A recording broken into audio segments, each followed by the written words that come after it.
Somme et grâce, peuple de Dieu. Père, je te dis merci pour le souffle de vie que tu nous donnes. Prends le contrôle au nom de Jésus. Amen.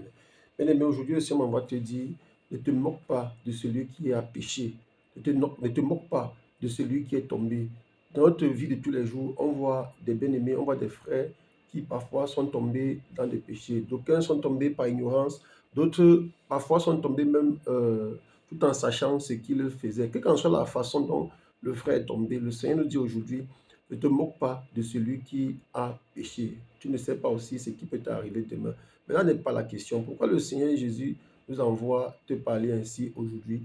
Dans le livre de Luc chapitre 23, verset 34, lorsque le Seigneur Jésus-Christ quittait ce monde à la croix, alors que les officiers qui l'avaient crucifié se partageaient ses vêtements et se moquaient de lui, et avait même percé son côté, qu'est-ce que le Seigneur va dire?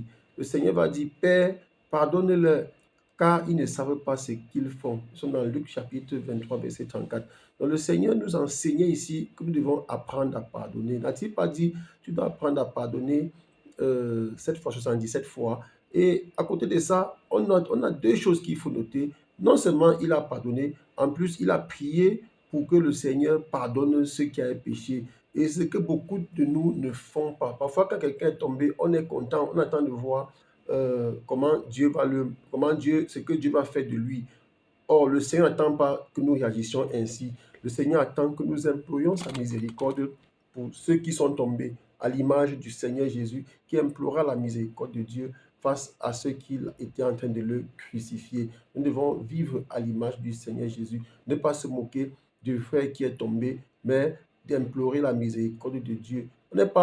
Faut pas toujours le faire en public, il faut le faire toujours dans le lieu secret. Quand tu es dans ton lieu secret, tu pries, tu demandes à Dieu de pardonner tes frères qui sont tombés, même tes frères qui sont des sorciers, qui sont des occultistes. Il faut toujours demander pardon pour eux. Nous prions tous les jours pour que Dieu les pardonne. Pourquoi? Parce que on a vu ce qui s'était passé à Éphèse. Lorsque l'apôtre Paul opérait des miracles, on dit bien quelques exorcistes grecs, ceux qui avaient pratiqué des arts magiques, vinrent déposer tous les objets magiques et donner leur vie à Jésus. Et l'évangile de Jésus-Christ croissait en puissance. Donc, bien aimé, on comprend que le fait de demander pardon pour ceux qui sont tombés permet aussi de gagner des âmes. Dans le livre de 2 Chroniques, chapitre 30, verset 10, alors que le peuple avait péché parce qu'ils avaient mangé la Pâque sans se sanctifier, sans se purifier, qu'est-ce qui va se passer? Le roi ne va pas les condamner. Le roi Ézéchias, qu'est-ce qu'il va demander à Dieu? Il va dire, nous sommes dans 2 Chroniques 30, verset 18,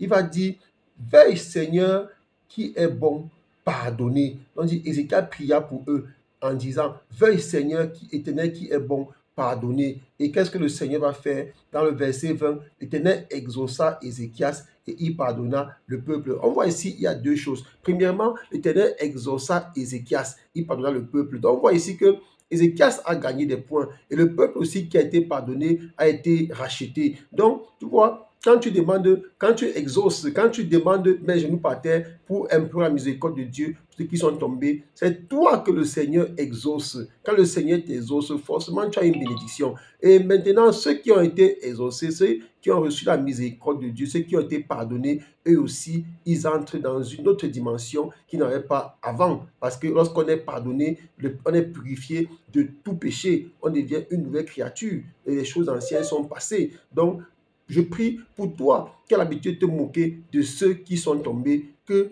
au lieu de te moquer d'eux, que tu pries pour eux, que tu mettes tes genoux par terre pour eux. Et aussi, une autre chose que je voudrais souligner au passage, nous devons toujours être dans la sanctification. Tu ne veux pas venir avec des habits impurs, des habits sales, et tu implores la miséricorde de Dieu pour des personnes qui sont sales comme toi, parce que ça ne va pas marcher. Dieu et le péché ne font pas bon ménage. Donc, avant d'aller mettre les genoux par terre pour demander à Dieu de pardonner ceux qui sont tombés, regarde d'abord la poutre qui est dans ton œil.